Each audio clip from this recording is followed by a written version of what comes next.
Welcome. I'm Sebastian Mahfood, and you're listening to WCAT Radio, the on-air wing of En Route Books and Media, bringing you the dulcet sounds of Catholic wisdom. Welcome to Medieval Church History. I'm Teresa Holman, and with me is Father Michael Witt. Welcome, Father. Thank you, Teresa. I have been hearing so many comments about the shows that we did on Muhammad. Oh, really? Yes, I've heard so many, and wow. I don't know if you monitor the hits on your website, but I think that's probably increased dramatically recently. I've noticed that. Yeah, we're doing close to 20 a day. That's fabulous. Yeah. And just so everyone knows, all of the shows that we record are on Father's website, and that's michaeljohnwitt.com. And I'll try to continue to remind everyone of that throughout the series as we go along, because it's a fabulous website, tremendous amount of information. Yeah, it really is. When I look back at it, I think, if I had thought about this at the beginning, I probably would have said, no, this is too much. It's several years' work. Right. We've been at it for a long time, and and it continues to grow. Not only are all the shows there, just all the additional information that is available through there. It's just fantastic. So, the links over to New Advent Catholic Encyclopedia have been great helps also to a lot of people. And all the little notes that the information be in there to help with some of the names and all. It's been fabulous. But anyway, today I have to introduce the topic the title of the show, because I just think it's wonderful. Today's show number 13, and it's Feudal but not feudal. Futile, right? But great title, as they all are. I enjoyed the names that you've given to these websites, and as you commented to me earlier, the seminarians do as well. Yeah, they're having a lot of fun with them too. Well, the reason I chose that title was because we are looking at the feudal period, feudalism, as the answer to the triple attack on European civilization coming from the Muslims, and of course they were very successful in rooting out Christianity in its homeland, throughout the Holy Land itself, throughout all of North Africa, throughout much of the East, the Middle East, what is today Iraq and Syria, Lebanon, and today Turkey. All of that was Christian lands, and so they were and even into Spain and southern France for a while, quite successful in that. You had the Vikings attacking almost simultaneously and wreaking havoc, and then also if that's not enough, then the Magyars coming in from the Russian steppes, and so something had to be done. And we'll see today how the Europeans come up with this solution. It's probably the best solution under the circumstances that they could, both militarily and socially, but it was nothing short of a disaster for the Catholic Church. Feudalism is not a good way to do religion, not for the Catholic Church. And we'll see how that impacts, in the next couple episodes, we'll see how that impacts on parish life, on diocesan life, and the ultimate diocese, the center of the church, on the papacy itself. Okay. And I think those are all important things for us to see. They're important lessons for us to know that what goes on in the secular world does have an impact on the life of the church, and the church is often challenged in unhealthy ways by what's going on in the secular milieu, and how it's necessary from time to time for the church to reform itself. Right. And we'll see then one of the great reformations take place a little bit later on. In the 11th century, and so there. But it's not futile. Right. It's feudal, but it's not futile, because in the end, the Europeans were able to make an accounting of themselves, going back to the George Weigel term, make an accounting of themselves, and able to stand up and save their civilization. Right.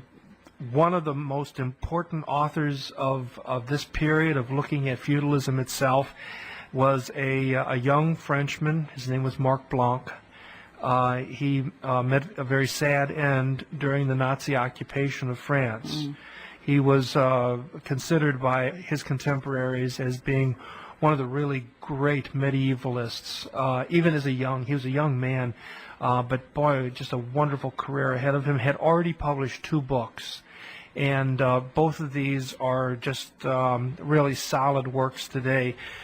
The second volume that he has is called, the 2 volumes are called The Feudal Society. And what Mark Blanc does is he goes into the grist of history, looking at the facts and pulling together a way of looking at feudal society that most people had not at that point.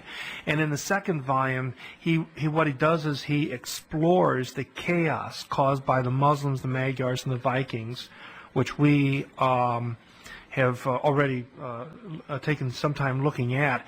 And then he has a chapter called Some Consequences and Some Lessons of the Invasion. And I'll be drawing heavily upon his book here for our information today. Keep in mind that for almost 300 years there was this assault. 300 years there was this assault on cities, on towns, on monasteries. 2 Carolingian port cities. Remember, the Carolingians are not really seafaring people to begin with. They had 2 port cities that were utterly wiped off the map. One of them called Dorstad. It was on the Rhine, up in what is now the Netherlands. This was a major port, a New Orleans, and poof, all of a sudden it was utterly wiped out. And then there was another also called Quintovik, and another town totally wiped out. And as I say, ports are important, and these were just taken away. There are whole towns that are depopulated.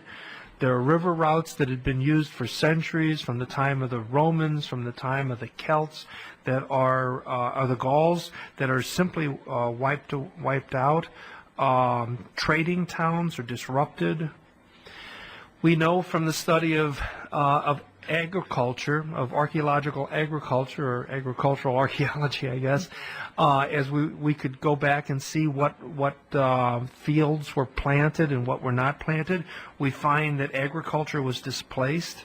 In many cases, fields returned to grasslands. Grasslands returned to forests or marshes.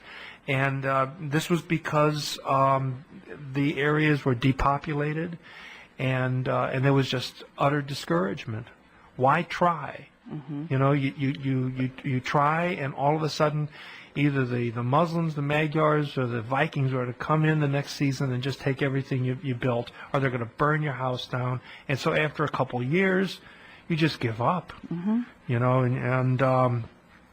and in fact, Mark Blanc found cases in Europe in which townspeople gathered together, and the men in these villages would take an oath, and they would take farm tools, whatever they had, and they would attack in desperation whoever their attackers were, whether they be Vikings or Moors or Magyars, and they would attack and die. All of them die.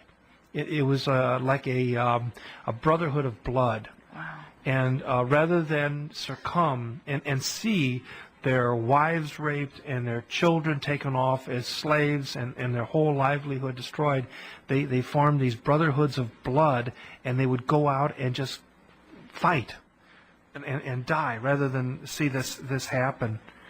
And where it was possible for monasteries to survive, and in many cases they did not, but where they were able to survive, what we find is a quality of religious life that begins to disintegrate also. And the reason for that is that men fled from the world, and they went to these monasteries basically for peace and quiet, to get away from the world. In other words, they were not drawn to the arms of the church. Instead, they were running away from something, and that doesn't make the best monk. Right. And when you have a whole monastery full of men like this, and that goes generation after generation, monasteries themselves simply become walled-in fraternities, I guess you could say. Speaking of walls, cities that had never had walls before began putting walls up around. There were fortified towns. Populations of people shifted away, moving away from river valleys where the living was easy, where agriculture was abundant, and instead whole populations moved away up into mountain hideouts where the living was hard. You grew things, you could raise your goats and your sheep and all, but the produce percentage was down, and as a result, of course, the population couldn't be supported either. So there's a depopulation that's happening.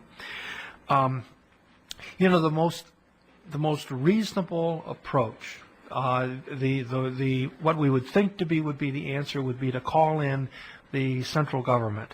You put in that 911 call and you call in FEMA, and at least if FEMA doesn't show up, I think the Coast Guard does. The images that we have of September of 2005 of those orange Coast Guard helicopters flying over, rescuing thousands of people, well, they didn't have that, and the very idea of the Carolingians building a navy, which is foreign to them to begin with, and to protect the coastline, is something that was simply not within their own mindset. And yet it was possible because the Byzantines had navies. And when the Byzantine Empire, the Eastern Roman Empire, exerted its influence back out into the West with its navy, it was able to guard the coasts of Sicily and Italy and southern France. It could do that only when it projected its power out into those areas, and it didn't do that all that terribly often. We know also when the Vikings attacked down in Spain and making their raids, the Muslims were pretty good at sending their own ships out and running them off.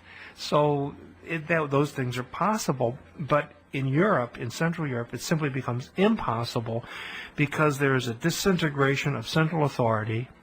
And, you have to put this right on the lap of the Carolingians. Remember some weeks back, we were talking about the sons and grandsons of Charlemagne and how they fought with each other and they dissipated what central authority and power they had was dissipated in civil wars and in family feuds.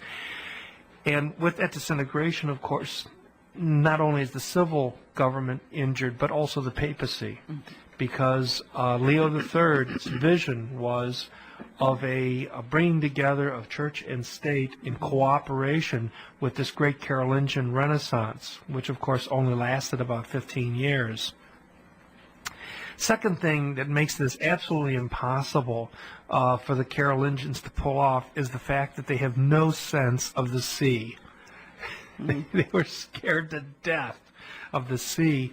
Alcuin himself, who had to come across the English Channel in order to get to Aachen, evidently was petrified at the experience, and he was absolutely shocked when he found out that the Vikings had come by sea from Scandinavia, and not only this, that they had gone all the way to England in those little boats. One could only imagine what he would have thought if he had known that they had brought horses with them. Remember that? We were talking about those long boats. On the boat. Yeah. Interesting thing, too, sort of an afterglow that comes right down to today. I didn't realize this, and I think it was Marc Blanc who pointed this out, that in the French vocabulary of naval terms, in other words, in the French language, terms dealing with the Navy are almost entirely of Scandinavian or English origin. They just didn't have any idea what to do with it. They didn't even have vocabulary for it. So, obviously... That's amazing. Yeah. And so the central government, which could have built a navy, which could have defended the shorelines, which could have protected the inlands, simply was not there. So what happens instead is that safety is found in huddling together.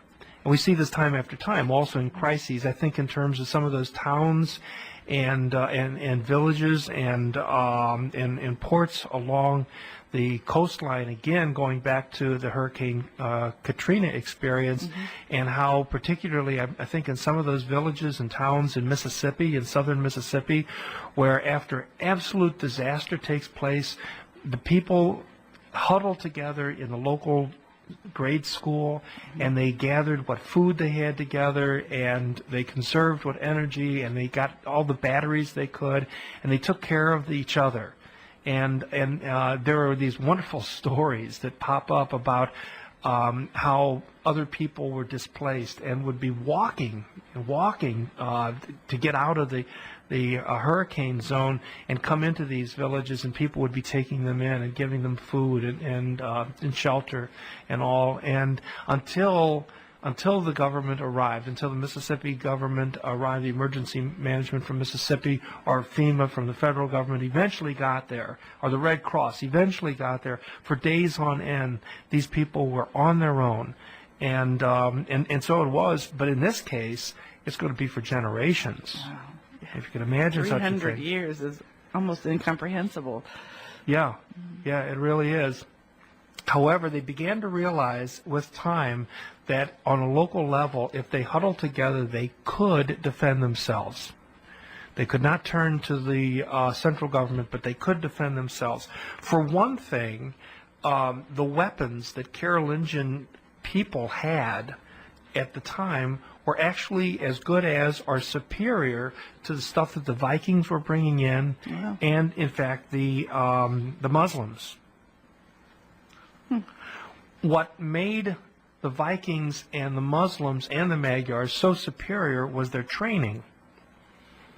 It had to do with their societies. Right. You remember, Islam from the very beginning was founded on having to defend itself. You remember those battles, those wars, even during the life of Muhammad. And afterwards, you have a peaceful period for a short period of time, and then you have the Caliph Omar, and then the breakdown between the two Muslim groups, the Shiite and the Sunni, and so there's constant warfare involved in this, and so these are warrior people. The same thing is also true of the Magyars. They were born and bred on horses. They lived on horses, and so they were natural hunters and fighters. And of course, the Vikings the same way. So it wasn't that they had better weapons. What it was they came from warrior kind of societies, and as they say, they were soldiers born. You know. Well, what happens is that over time, Vikings begin settling down, Magyars began settling down, Muslims began settling down, and so with that, as they settled down, as we looked at particularly the Vikings and some of the skill sets that the Vikings had, some of the skills like carpenters, remember they're expert joiners because of the boats, they begin using those skills more than warrior skills. And so the warrior skill set itself begins to diminish. And so over time, there's an equalization between the Western Europeans and those people who had been attacking them for so long. And with that equalization then, man for man, a Western European could stand up to his attacker. We've already seen that the kings and emperors had proven pretty much useless. Remember Otto the First, when he was called upon to do something about those Saracens down in southern France at La Frenais, what did he do? He turned around and sent a letter to the Caliph of Cordova saying, would you please do something about your people? Well, and of course what eventually solved that was none other than the Count of Provence, William, who gathered a bunch of men together, and they went down and they took care of it. Remember also that it was Charles, this is going back a couple generations earlier, but Charles the Hammer, Charles Martel, gathered these guys around. They're the ones that stopped the Muslim army at Tours, the Battle of Tours. Well, the church could not be unaffected by all of this violence and all of this chaos. Remember that William of Provence attacked Lafresnaye. The reason for that was that the Muslims had kidnapped the abbot of the monastery at Cluny, which is one of those great monasteries, which we'll talk about a little bit later on.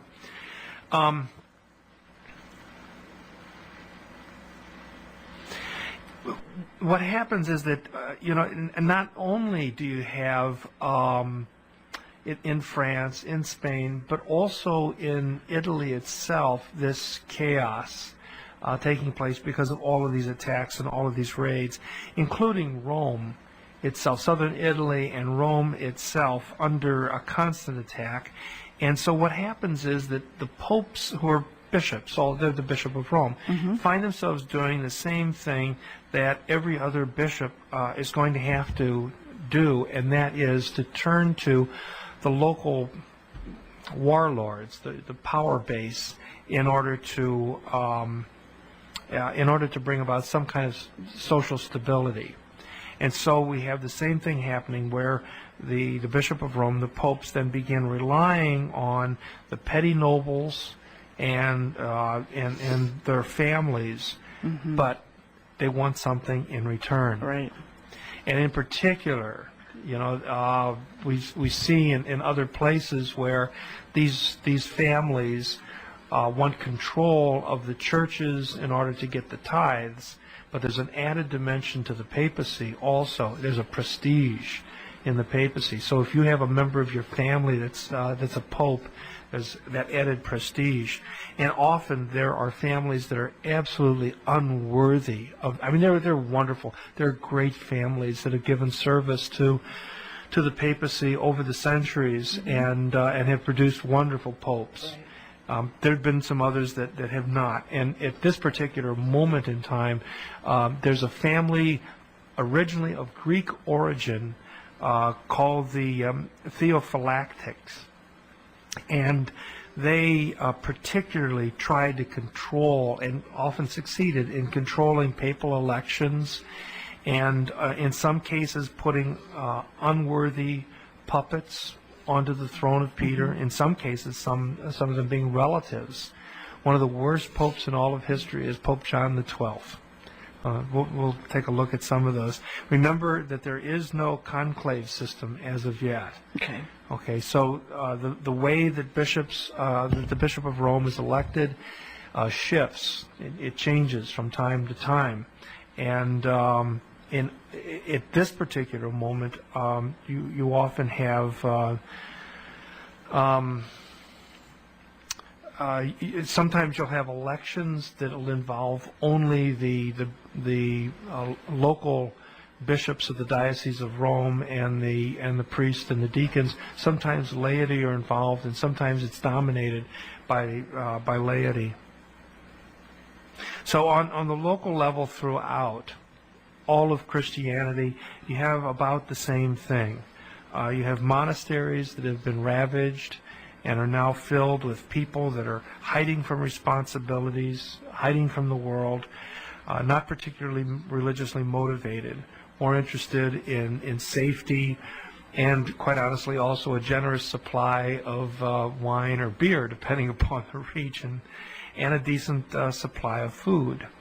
So there's that. Then you also have dioceses in which bishops are often the younger brothers of local lords. So there are families that are dominating in these regions, and the younger members will then be nominated as bishops. And so there's a quid pro quo that happens for that. There are, interestingly enough, a few warrior bishops. These are not bishops who become warriors, but warriors who become bishops. Some of the younger sons are raised and they're sent off to become bishops. They really would rather be warriors like their big brothers. Interestingly enough, the church law forbade the shedding of blood by priests in violence, and so as a result, these bishops adopted a weapon called a battle mace, and it's like a big hammer. And so they'd go into battle, these bishops. Well, of course, like I say, they're not bishops who become warriors. They're warriors who are made bishops, and they go into battle using these battle maces so they wouldn't have to shed blood. They'd break bones, but they wouldn't shed blood. That's really pushing it pretty far. In most cases, what happens is the bishops themselves choose a lay lord to act as their, as they call it, an advocate.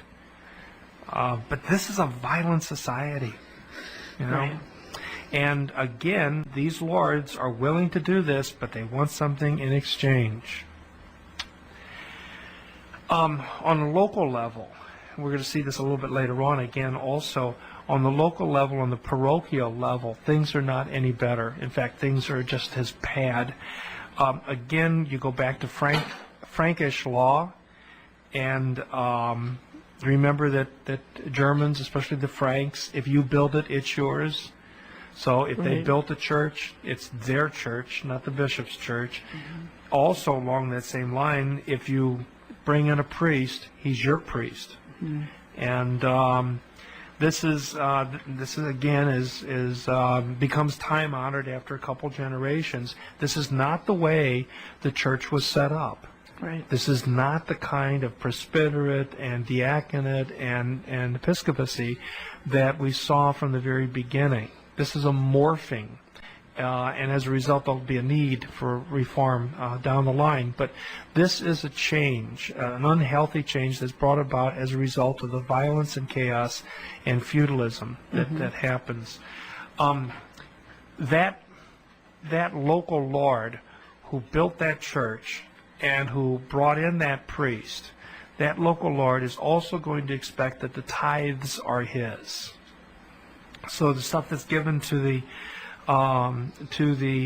priest by way of tithing on the part of the people does not belong to the priest, does not belong to the parish, and does not belong to the diocese. It actually belongs to the local lord, who then decides how to divvy all of that back out again. And that's where that's the quid pro quo. That's the this for that. It is not uncommon for these priests to take wives. And these are non-canonical marriages.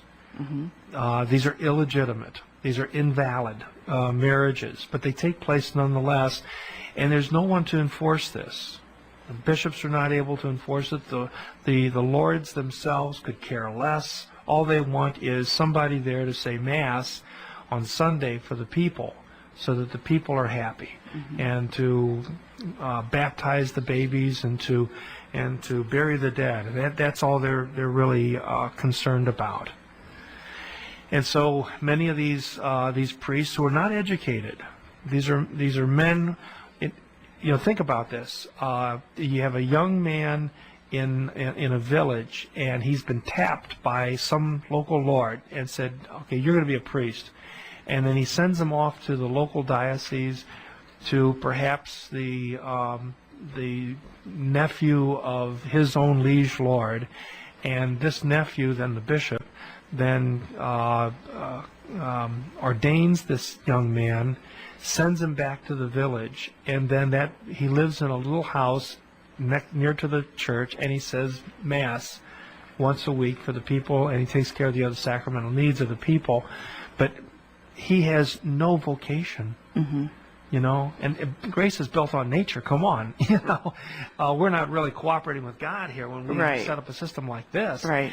And as a result, you have this man who has all the natural urges, and so he takes on a wife, but of course he's not married to her. And anyway, there you end up with the kind of need, again, for reform that later on is going to happen. It's going to take a long time, because there's a lot of people with vested interests in seeing the system work the way it is. And part of that has to do with yet another abuse that flows out of that, and that is simony, the selling of church offices. These churches have a lucrative income, through the tithes, and this income is not always under church control, as we've already seen here. Let me give you an example of this. Suppose you have a local lord, maybe a count, in charge of a county, or it might be a more powerful man, a duke, or maybe just a margrave, or whatever.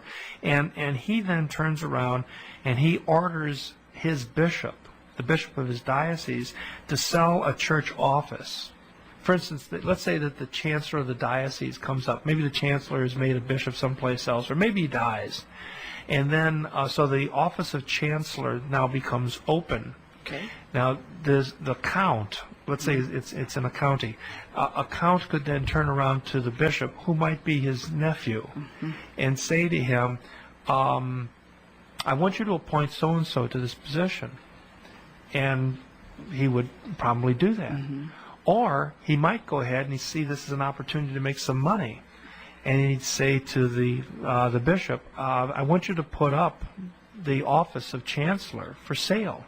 Oh. And the highest bidder would then get it. And then as a result of that, he would then take the money, the count would take the money, he'd give some of it to the bishop, who would supposedly give it to the diocese, but most of the money then would be taken by that lord, who would then use it, let's say, for good purposes, maybe to repair the fortresses, which are going to protect the people and protect the bishop. And so from that point of view, although we can hold our nose and say, well, this simony is wrong, yeah, it is wrong, but under the circumstances, it's got a beneficial outcome that comes from it. Well, all this is going to it's just going to go on, and it's going to go on until the violence and the chaos begins to subside. And that eventually is going to happen, and then the reformers are going to be able to come forward. And this will be the great story of the monastery at Cluny. And a German bishop who becomes a pope, the last German pope until our present one, an emperor, a series of emperors who are going to be interested in reform, one of whom is going to be a saint, St. Henry, and eventually the Reformation of the church. But that's going to be a long time in coming. The church is going to go through this long period of time, and the one thing it's going to have to be able to look at, sort of like the North Star to guide it, is going to be a memory. It's going to be the memory of another pope. This is Pope Nicholas I. And he is the third among popes who is known as the Great. And he died on November 13th of 867. So for a couple hundred years, for 300 years, the church is going to have to look back to Nicholas. We'll talk about Nicholas later on, and how his example inspires a whole generation. But for generations, they're going to pass down the memory of Saint Nicholas the First, the Great. One of the monks at that time, one of the chroniclers, thinking about Nicholas when he died, said the following. He said, he was a pope who, and I quote here, commanded kings and tyrants and crushed them by his imposing figure, as if he were the leader of the whole world. That would be the ideal that the reformers have. They want to see a pope who is the leader of the whole world. I'm not talking about the secular leader of the whole world, but the moral leader. Right. And a man who is able to get some of these petty politicians back in line and live the kind of lives they're supposed to live and lead the kind of governments they're supposed to lead. It kind of reminds me of, you remember that scene when Pope John Paul II visited Poland, and he met with the head of the Polish government, General Jaruzelski, and General Jaruzelski literally shook in his boots. He was shaking. He couldn't physically stop himself from shaking because he was in the presence of this great man, and that's the kind of thing that you would have with That's the kind of pope that the reformers are going to be looking for, hoping for. Interestingly enough, and sadly enough, the pope who followed Nicholas I was chosen specifically not to have those qualities. They were, at that point, they didn't want somebody imposing, and so what they did was they chose a very unimposing figure. His name was Hadrian II. Okay. He was a kindly old man. He was a cardinal priest. And he had, before he became a priest, he had been married. And he had a daughter by that marriage. Now, this is something to keep in mind, that celibacy applied only at ordination and afterwards. It's one of the reasons why the wives had a say in whether you were ordained or not. And so there were, throughout early church history, many examples of bishops, priests, even popes who were married and were expected to live celibate lives after the marriage itself. Well, here we have Pope Adrian II, who had a wife and a daughter, evidently not living with him at the time, and now he was the new pope. And the reason I mention that is because he was unable to protect his wife and daughter. And that becomes significant because there was a young nobleman in Italy, in Rome itself, who was enamored with the Pope's daughter and wanted to marry her. And she didn't want anything to do with him. And so powerless was Hadrian that this young man kidnapped the Pope's daughter and his wife and dragged them into his own house. It was a fortified house in Rome itself.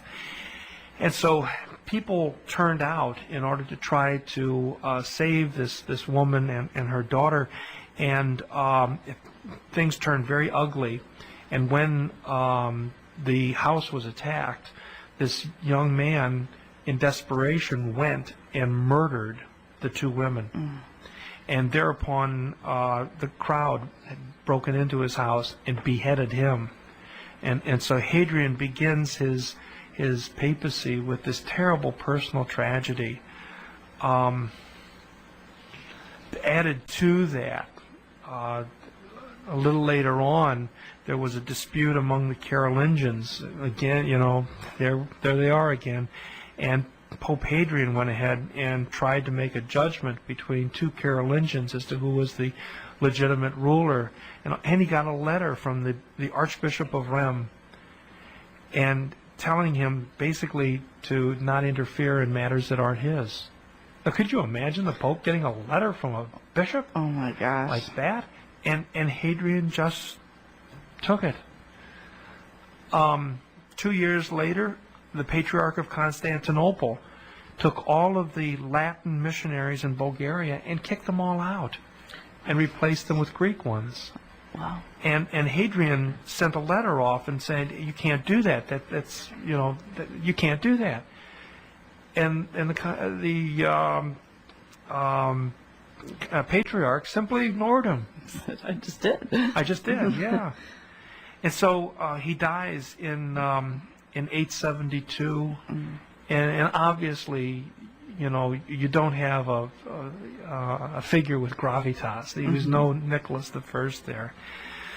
Then you have more and more and more of these Muslim raids, which we had talked a little bit about earlier. One of the later popes then, John VII, organized a little fleet, and he himself, here's a pope, becomes the admiral of this fleet, sails out into the Tyrrhenian Sea, finds the Muslim raiders, and attacks them. And they were so shocked that he captured 18 Muslim ships. Wow. And as a result, when they got onto the ships, they found that there were 600 Christians who had been enslaved in these raids. They had gone along the coastline just grabbing Christians. They were going to bring them back to North Africa and use them as slaves. And so he then goes ahead and frees them. Well, now, so Pope John the VII is kind of a hero in Italy, and when he returns back to Rome, everything looks like it's going to be real good, until all of a sudden one of the local dukes decides to capture him, and now Pope John is then taken off to Spoleto and put in a prison by Duke Lambert. Oh my gosh! Later, he's freed. And for his own safety, he left Rome entirely, left Italy entirely, and he fled to France. And there he went to the Carolingians to try to have some kind of safety, for his own personal safety, but also to bring stability back to Italy. And he goes to the court of the King of France. His name is King Louis the Stammerer. Well, you can imagine. And then you end up with this whole panoply of things. When you look at Pope John the Seventh and how he tries to bring some kind of stability, you can see the state that Europe is in. Right. Okay, he goes to the King of France, Louis the Stammerer, who doesn't give him anything. He then turns around, goes down to the Count of Provence. And remember, William will be, but this time William is not on the throne. Instead, it's I guess it depends on how you pronounce this guy's name, but it could be Boso, but it really is Boso. So it's Count Bozo. So you're not going to get a lot of help out of a guy named Bozo. He's got one other possibility. He turns to the next Carolingian, Charles the Fat. Well, he's not much of a help either. And finally, in 882, Pope John dies a broken man. Well, quite literally, he's broken. Actually, he's poisoned. And when the poison didn't take effect fast enough, someone came in with a hammer and fractured his skull. Oh, these are rough times. You have the next pope is an able man. He had served the church already for some 12 years. He had been a legate to Constantinople, and so he knew the Eastern Church. He knew the patriarch there, and interestingly enough, he is the first pope to have been transferred from a diocese as an ordinary of a diocese to become pope. Up until that time, so first 800 years or so are all coming out of Rome themselves. But this is Pope Marinos, and Pope Marinos is actually the bishop of a diocese who then is elected to become bishop of Rome. He's only pope for 2 years, however. And during that time, he suffers grievously at the hands of the Muslims, raids, even to the point of the Muslims breaking into Monte Cassino and burning that great monastery. Want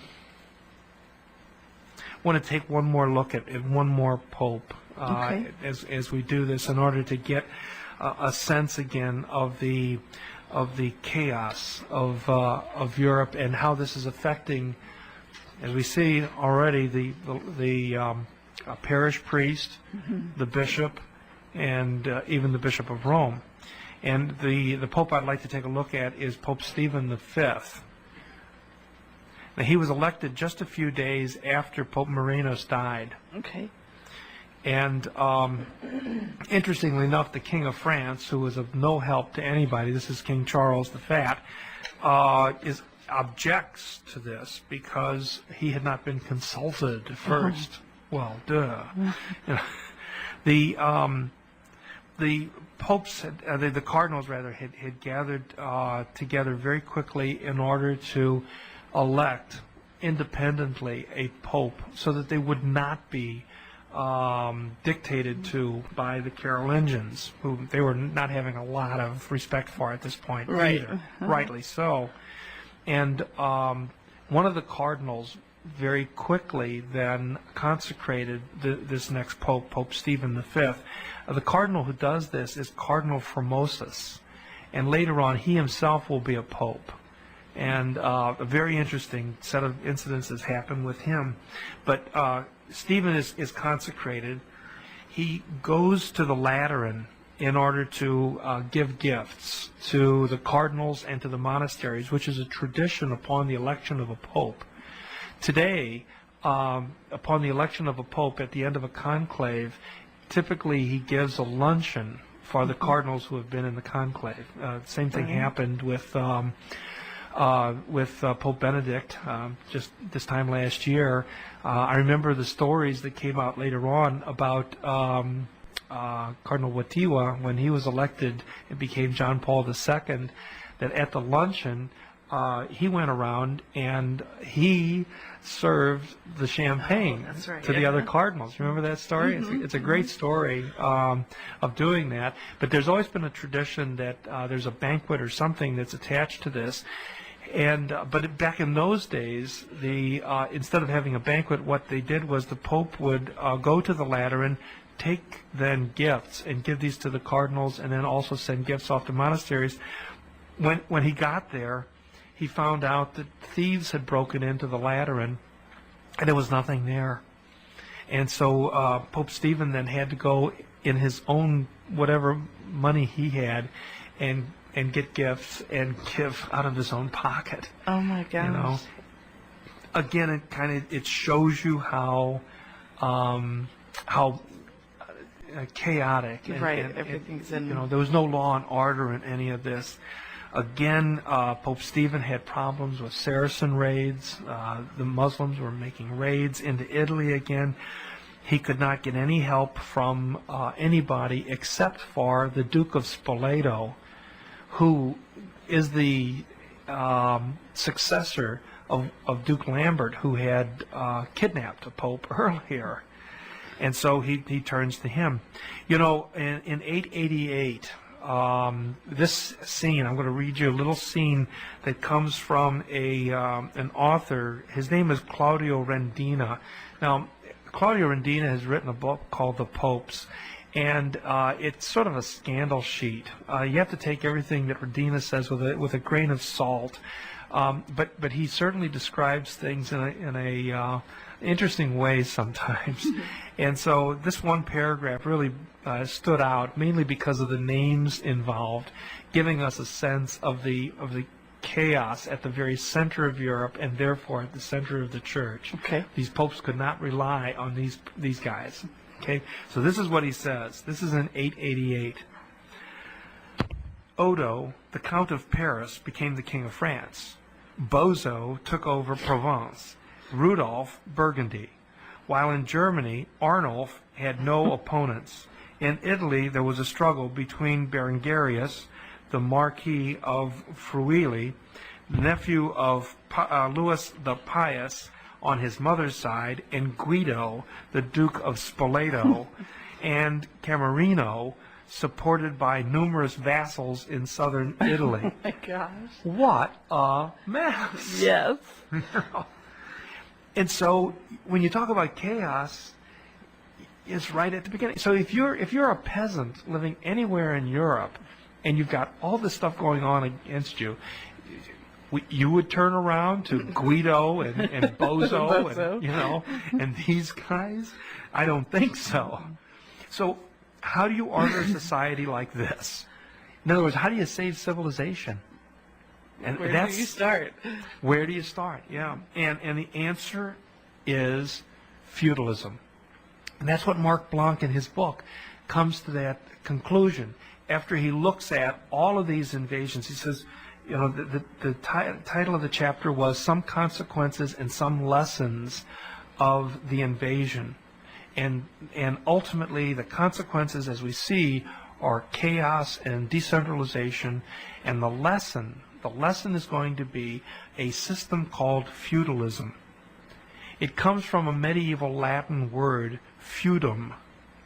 And in English, we get the word fief from that. Now, a feudum is an estate, usually of land, that is held from someone else in exchange for something.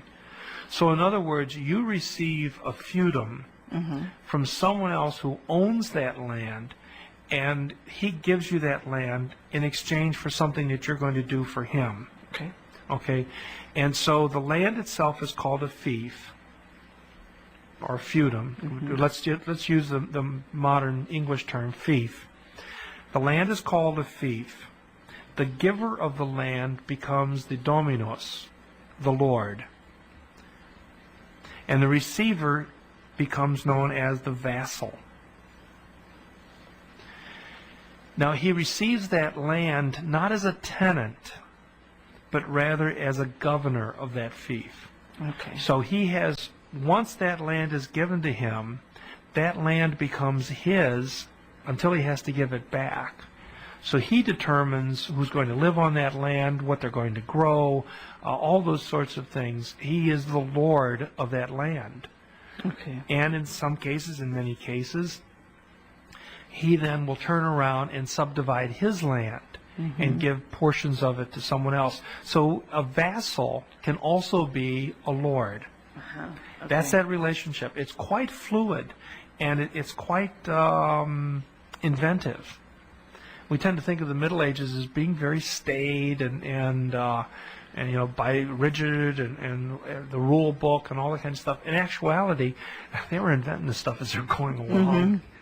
And so usually the thing that you give in exchange is military service. It's usually some kind of military service. It's a kind of bringing together of both Germanic customs and Roman customs. The Germanic customs of what's known as the comitatus. That's a bond of loyalty between a warrior and his lord. And that's one part of that. On the other hand, the Romans had for many centuries had this concept of giving land. They refer to it as the beneficium, giving this land grant in exchange for something. So it's coming together of both the German and the Roman. Now here's the key, and the key is the Battle of Tours. We go back to Charles Martel. Remember how he won that battle? He won that battle by the use of heavy cavalry. That is to say, he had a whole bunch of men who were riding on horses, who wore armor, not the kind of armor we think of as the knight in shining armor, but this is an earlier kind of armor. And the key was that they had on those horses, they had stirrups and they had spurs, and that is what gave them the ability to control those horses.